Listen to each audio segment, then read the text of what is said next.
இந்நிகழ்ச்சியை வழங்குவோர் வாலாஜா ஸ்ரீ சாய் மொபைல்ஸ். குறைந்த விலைக்கும் சிறந்த சலுகைக்கும்.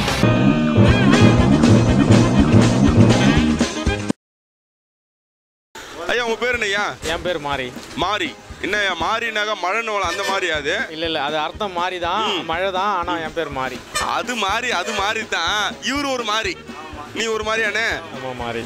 அண்ணன் ஒரு மாறி நின்னுட்டாரு. பேரு தாங்க மாறி, அதனால அவரை போய் அண்ணன் ஒரு மாறி நின்னுடாதீங்க அப்படின்னு. அண்ணா என்ன பண்றீங்க நீங்க? ஸ்டுடியோ வச்சிருக்கேன். ஸ்டுடியோ வச்சிருக்கீங்களா? பாரு வரவங்கள போட்டோ பிடிப்பீங்க அப்படிதானே? இது வரையில எத்தனை கல்யாணத்துக்கு எடுத்திருப்பீங்க, எத்தனை காது எவ்வளவோ போயின்னு இருக்குது, எவ்வளவோ போயிட்டு இருக்கு. அண்ணன் சுத்து வட்டாரத்துல யாரும் எங்க கூப்பிட்டாலும் சரி அண்ணன் போய் பளிச்சு போட்டோ எடுக்கிறதா இவருக்கு ஒரே வேலை. அண்ணா நீங்க முதல்ல எந்த கேமராவை பயன்படுத்தினீங்க? நான் முதல்ல வந்து ஸ்டில்லு கேட்குறீங்களா வீடியோ கேட்குறீங்களா? நீங்கள் ஸ்டில்லில் முதல்ல சொல்லுங்கள், அப்புறம் வீடியோ கேட்குறேன். ஸ்டில்லில் வந்து நிக்கான் 10. இந்த நிக்கான் 10 ஃபஸ்ட்டு நீங்கள் வந்தப்போ அதில் இருந்தது என்னென்ன விஷயம்லாம் இருந்தது? அதுக்கு முன்னாடி இருந்த கேமராக்கும் இந்த நிக்கான் 10ல் இருந்தது முன்னாடி வந்து கொலம்பஸ் இருந்தது, சோனி இருந்தது. ஆனால் எனக்கு நிக்கான் 10 அப்படின்றது எடுத்துறீங்க. இந்த நிக்கான் 10ல் வந்து இதில் வந்து ஷட்டர் ஸ்பீடு, இதில் வந்து இருக்கக்கூடிய அந்த ஃபோக்கஸிங் கெப்பாசிட்டி, இதெல்லாம் வந்து இப்போ அன்னைக்கு இருக்கிறதுக்கும் அதுக்கப்புறமா வந்து எவ்வளோ வித்தியாசம் இருக்கு? இப்போ அட்வான்ஸ் மாடலாக வந்துருச்சு கேமராலாம். இப்போ மோஸ்ட்லி எல்லாமே ஆட்டோ மோட்ல போட்டு அடிச்சு விட்ருவோம்ல, அப்படிதான் இல்லைங்களா? முன்னெல்லாம் வந்து பார்த்தா எதுவும் ஒன்று கொஞ்ச நேரம் நில்லுப்பா அப்படி சொல்லி தான் எடுக்கணும். இப்போ ஆட்டோமேட்டிக் ஆகி போச்சு. யாருமே கேமரா பற்றி தெரியல, அவ்வளோ போய் பளிச்சு அடிச்சுட்டு வந்துடலாம், அப்படிதானே? அது மாதிரி இப்போ ஏதாவது போய் அடிச்சது உண்டுங்களா? இல்ல இப்பெல்லாம் தெரிஞ்சுதான் அடிக்கிறோம், தெரியாதெல்லாம் நாங்க அடிச்சது அடிக்கிறது கிடையாது. வீடியோ கேமரால என்னென்ன நீங்க முதல்ல பயன்படுத்தினீங்க? இப்போ MD9 தான் இருக்கு. MD9 தான் அட்வான்ஸ் மாடல் எடுக்கலாம்னு இருக்கு. அடுத்தது இதை விட அடுத்து அட்வான்ஸ் எடுக்கலாம் அப்படின்ற. இப்போ ஏற்கனவே நீங்க கேசட் போட்டு ரெக்கார்ட் பண்ணி அதுக்கு அப்புறம் எடுத்து போய் எடிட்டிங் கொடுத்து எடுத்துன்னு வரதுக்கும் இன்னைக்கு இருக்கக்கூடிய டெக்னாலஜிக்கும் எவ்வளவு வித்தியாசம் இருக்குங்க? அது எவ்வளவு வேலை, எவ்வளவு சீக்கிரம். அது இப்பெல்லாம் வந்து பார்த்தா கல்யாணம் முடிஞ்ச உடனே கையில சீடி கொடுத்துட்டு போயிடுறாங்க. இப்பெல்லாம் ஸ்பாட் வச்சு முடிச்சு கொடுத்துறாங்க. அப்படியே ஸ்பாட்ல கையில வச்சு கொடுத்துட்டு போயிடுறீங்க. இப்போ அந்த மாதிரி அட்வான்ஸா வந்துருக்குது, ஆனா இன்னும் எடுக்கல. ஆனா நிறைய பேர் அது மாதிரி தான் பண்றாங்க. கல்யாண காலைல மதியம் எல்லாம் நீங்க மண்டபத்து காலி பண்ண வரப்ப கையில சுட சீடி கையில கொடுத்துட்டு வந்துருவாங்க. முன்னெல்லாம் 3 மாசம் 6 மாசம் அண்ணன் கிட்ட தேய்ஞ்சு அண்ணே எப்பனே குடிப்பீங்க இல்ல இவர் இல்லைங்க இவர மாதிரி சில பேர் அவங்க எல்லாம் அது மாதிரி தேஞ்சு ஒரே ஒரு பாஸ்போர்ட் சைஸ் போட்டோக்கு நம்ம 5 வயசுல எடுத்தா 15 வயசுல தான் கொடுத்தவங்கள இல்லைண்ணே. ஆனா உங்களை இல்லைண்ணே, மற்றவங்கள சொன்னேண்ணே, வேற ஒன்றும் இல்லை. அந்த மாதிரிலாம் இருக்கு. ஆனால் இன்னைக்கு அது மாதிரிலாம் இல்லை. போனோம்னா 5 நிமிஷத்துல பாஸ்போர்ட் சைஸ் போட்டோலாம் கொடுத்துறாங்க, பெரிய சைஸ் போட்டோவும் கொடுத்துறாங்க. அதனால இன்னைக்கு எல்லாமே காலம் மாறிட்டே இருக்கு. சில கல்யாணத்தில் போனப்போ கேஸ்ட் போடாமல் வீடியோ எடுத்ததெல்லாம் உண்டுங்களா? இல்லை, சான்ஸே இல்லை. அப்படி எடுத்தப்போ ஏதாவது ஒரு குறிப்பிட்ட அந்த முக்கியமான கரெக்டாக வந்து தாலி கட்டுற சீனில் வந்து பார்த்தீங்கன்னா கரெக்டாக கேமரா ரெக்கார்டிங் ஆகாமல் சில நேரத்தில் போகிறதுலாம் உண்டு. அதை வந்து எப்படி மேட்ச் பண்ணுவீங்க?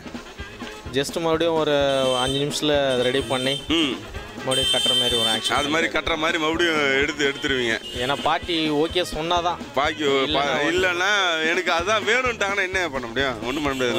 நூறு 2வது கல்யாணம் பண்ணலாம் நடக்குது. அதெல்லாம் 2வது கல்யாணம் பண்ணாங்க ஒத்துவார்ல? ஐயோ அவ்வளோதான், நீ வெளியே போ. ஐயோ அந்த மாதிரி பிரச்சனைலாம் என்கிட்ட வேணாப்பா, நீ வீட்டுக்கு போப்பா அப்படின்டுவாங்க. ஆனால் இப்போ உங்கள்கிட்ட ஒரு கேள்வி கேட்குறேன். இந்த கேள்விக்கு நீங்கள் சரியான பதில் சொல்லிட்டீங்க அப்படின்னாக்கா வாழ சாமி சொன்னால் அழுகை ஹெட்ஃபோன் வந்து உங்களுக்கு கிஃப்டாக காத்துருக்குதானே. என்ன கேள்வி அப்படின்னு பார்த்தோம்னா, இந்த மருந்துகள்லாம் இருக்குல்ல, மெடிசன்ஸ், மருந்துகளில் ராணி அப்படின்னு ஒன்று சொல்லுவாங்க. அது என்ன மருந்து? இல்லையே, இது புதுசாக இருக்கு. நான் இதுகள் கேள்விப்பட்டதில்ல. நான் மெடிக்கல் பக்கம்லாம் அதிகமாக போனது கிடையாது. மெடிக்கல் பக்கம்லாம் அதிகமாக போகிறதில்ல. அண்ணங்கிட்ட வந்து மெடிசன் தான், ஆனால் அது ஒரு அர்த்தம் இருக்குது அதில். ஆமாம், நீ அண்ணன் கரெக்டாக பாயிண்ட் பிடிக்கிறாப்புல. அதாவது வந்து ராணின்றது அதை பேஸ் பண்ணி தான் மற்ற எல்லாமே வந்து நடக்கிறதுக்கான வாய்ப்புகள் உண்டு. சொல்லாம போனா இவரும் டெலிகாஸ்ட். ஆமா, அவரும் டெலிகாஸ்ட் பண்ணுங்க. முக்கியமானவங்களே மோசமானவர், முக்கியமானவங்கள சேனல் கேபிள்லாம் லைன் இவரும் டெலிகாஸ்ட் பண்ண. அதனால இருக்கிற எல்லாரையும் தேடி பார்த்தோம்னா யாராவது சொல்ற மாதிரி தெரியுறீங்களா? ராணின்றது ஒரு மெடிசன் இருக்கு. ஆமா, இதுகள் நான் இன்னும் கேள்விப்படல. நீச்சு தொடர்ந்து பாருங்க. யாரும் சரியா சொல்ல போனது கிடையாது. அப்படி நான் கூட ஒரு குவார்டர் வாங்கி வச்சு இஷ்டமா குப்னு ஏறிடும். யாரும் செய்யாதீங்க, அப்புறமா கடைசியில் ஹாஸ்பிட்டல் பக்கம் போகாத மாதிரி ஆயிடும். ஆச்சுன்னா கூட இவரானு வாங்க, நாட்டு மருந்து தான் கொடுப்பாரோ. நாட்டு மருந்து பசுமை தாயகன்னு சொல்லுவாங்க அந்த ஏரியா. போனா போதும் அண்ணே, ஒரு லிக்விட் மருந்து கூட. அண்ணே நான் வரோம், பாய். உங்க பேர் என்னையா? என் பேர் பார்த்திபன். பார்த்திபன், எந்த ஊரியா? மகமதுப்பேட்டை. மலைமேடு? மலைமேடு இல்லை சார், மகமதுப்பேட்டை. திமிரி அவ்வளோதான். அவளுக்கு சுருக்கமாக சொல்றதை விட்டு இன்னும் மகமூது பேட்டையாது, அந்த மகமூது பேட்டை பக்கத்தில் இருக்க திமிரியே முக்கியமாக இடம் சொன்னால் உங்களுக்கு தெரிஞ்சிடும் அப்படின்னாரு. இது என்ன நிகழ்ச்சி தெரியுமாண்ணே? நீங்க சொன்னா தானே தெரியும். இப்பதான் வந்த உள்ள திடீர்னு கேட்டா எப்படி சொல்ல முடியும்? இந்த அசத்தல் நிகழ்ச்சி உங்களுக்கு முழுக்க முழுக்க வாங்குறது யார் அப்படின்னு பார்த்தா வாழை சாய் மொபைல்ஸ். இப்போ வாடிக்கையாளர் நலனை கருதி இப்போ ஆற்காலில் வந்து லட்சுமி திரையங்க அருகில் வந்து பார்த்தா உங்களுக்கு புதிய கிளை வந்து வச்சிருக்காங்க. இங்கே வாங்கக்கூடிய எல்லா மொபைலுக்கும் வந்து நிச்சய பரிசு உண்டுங்க. 2GB 4GB 8GB அப்படின்றது உண்டு. வாங்குற எல்லா மொபைலுக்கும் உங்களுக்கு வந்து சிம் கார்டு ஃப்ரீயாக உண்டுங்க. 3 மாதம் பூஸ்டர் பேக்கோட சேர்த்தே உங்களுக்கு போட்டு தராங்க. 6 மாதம் பூஸ்டர் பேக்கோட சேர்த்து போட்டு தராங்க. அதில் நீங்கள் வாங்கணும், மொபைல் வாங்கணும்னு ஆசைப்பட்டீங்கன்னா உடனே கிளம்பி வரக்கூடிய இடம் எங்கன்னாக்கா சாய் மொபைல்ஸ் வாங்க. இங்கே வந்து எண்ணற்ற மாடலில் எக்கச்சக்கமான மொபைல்ஸ் வந்து உங்களுக்கு நிறைய கூச்சி வச்சிருக்கிறாங்க. வெளியே எந்த இடத்துல நீங்கள் போனீங்களாலும் கிடைக்காத மாடல்லாம் வந்து இங்கே கிடைக்குது.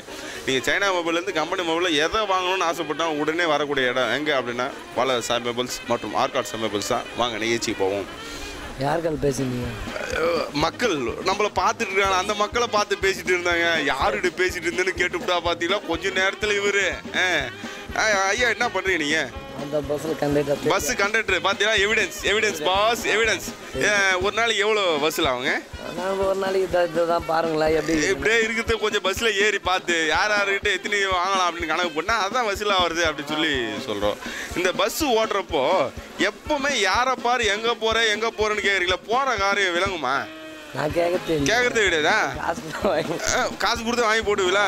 போகிறோன்னே ஏம்பா நீ எங்கே போற அப்படின்னு சொல்லி கேக்குறீல? அப்படிலாம் கேட்க இது மாதிரி கேக்குறீங்க சொல்லிட்டு நான் பஸ் பக்கமே ஏறாமே இருக்கிறேன். பஸ்ல போறவங்களா நம்ம ஊர் தெரியும். அதனால தலையை பார்த்தனாவே இந்த தலை எவ்வளவு தூரம் போவோம், இந்த தலை எவ்வளவு தூரம் போவோம் அப்படின்னு பார்த்து நாங்கள் வாட்டு டிக்கெட்டு கீச்சு கொடுத்துட்டு போயிட்டே இருப்போம். இப்போ டிக்கெட்டு வாங்காம நம்ம இதில் பயணம் பண்ணோம்னாக்கா என்ன பண்ணுவீங்க? எப்படி? நான் டிக்கெட்டே வாங்காம பயணம் பண்றேன் அப்படின்னா அப்ப என்ன பண்ணுவீங்க? பாதி வெளியே ஏறி விட்டுருவீங்களா? அந்த பாதி வெளியே இறங்குதுல துட்டு கேட்க மாட்டீங்களா? அதுல கேட்க மாட்டீங்க. பாத்துறல ஏறும்போது பாரு துட்டு செலவுக்கு எது கொடுத்தாரு பாத்தீங்களா? சில்லறை கேட்டிருக்காரு இந்த நேரத்துல. ஏன்னா சில்லறை அப்புறம் வாங்கிக்கலாம் இருங்க. என்ன நீங்க உடம்பு உங்களுக்கு சரியில்லாம போச்சு அப்படின்னாக்கா என்ன மருந்தெல்லாம் எடுத்துவீங்க? உடம்பு உங்களுக்கு சரியில்லாம போச்சுன்னா வீட்லயே என்ன மருந்தெல்லாம் நீங்க எடுத்துவீங்க? நம்ம உடம்பு நல்லா தான் இருக்குது. எப்பவுமே நல்லா இல்லாத இருந்ததே கிடையாது. உடம்பு நல்லா ஃபிட்டாக வச்சுக்கணும்னா என்ன மாதிரி சாப்பாடுலாம் சாப்பிட்டா உடம்பு ஃபிட்டாக இருக்கும்? என்ன மாதிரி சாப்பிட்றதுன்னா என்ன மாதிரி சாப்பிட்றதா சாப்பாடுல இட்டே சாப்பிட்றது ஏதாவது சொன்னோம்னா இதெல்லாம் சத்தான பொருள்ப்பா அப்படின்னு சொல்லி சொல்லலாம்ல. முருங்கைக்கீரையா? முருங்கைக்காய் ரொம்ப பிடிக்குமோ? அப்படியா? முருங்கை கட்டு அதுக்கு தான் வீட்டுக்கு வாங்கிட்டு போறீங்களோ? எப்பவுமே அண்ணனுக்கு பிடிச்சது எல்லாம் முருங்கைக்காய் மட்டும்தான், முருங்கைக்கீரை மட்டும்தான்.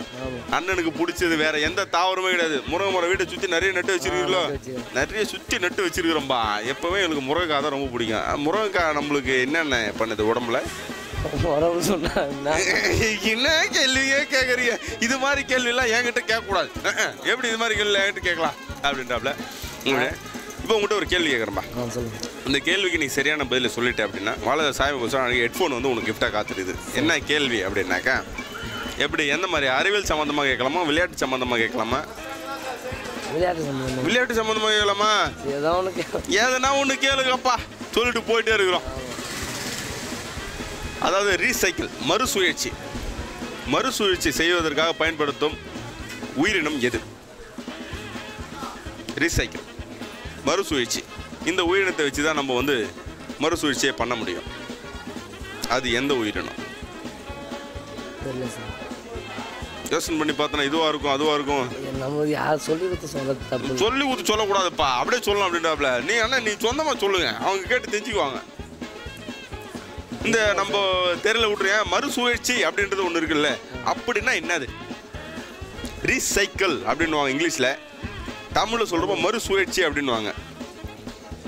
என்ன அறிவியல் சம்பந்தமாக? அறிவியல் சம்பந்தமாக இருந்தாங்க இது. அதாவது இப்போ நான் ஒன்றும் இல்லை அவருக்கு அப்படி கேட்டுறேன், நீங்களே தெரிஞ்சுங்க.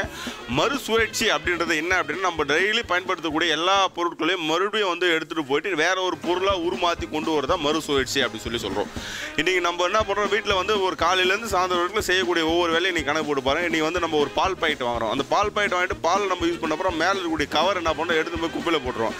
அண்ணனுக்கு வண்டி வந்தாலும் இவர் கிளம்பிட்டோம், நான் விஷயத்தை மட்டும் சொல்ல நீ கிளம்புனேன். ஓகே, அதில் அப்படியே ரெக்கார்டில் இருக்கட்டுமா? நிறுத்திடாத.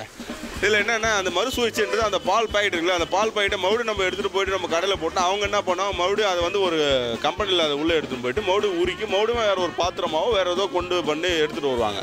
இதுபோல் ஒவ்வொரு பொருளையும் வந்து நம்ம வந்து மறுசுழற்சின்றது பண்ண முடியும். மறுசுழற்சி பண்ண முடியாமல் போகிற பொருட்கள் தான் வந்து இன்றைக்கி வந்து நிறைய குவிஞ்சிட்டு இருக்கிறோம். இந்த எலக்ட்ரானிக் பொருட்கள்லாம் வந்து பார்த்தா இன்றைக்கி மறுசுழற்சி பண்ண முடியாத அளவுக்கு போயிருக்கு. அதனால் மறுசுழற்சி பண்ணுறது எந்த உயிரினன்றதை யார் அடுத்து சொல்கிறான்றதை பார்ப்போம்.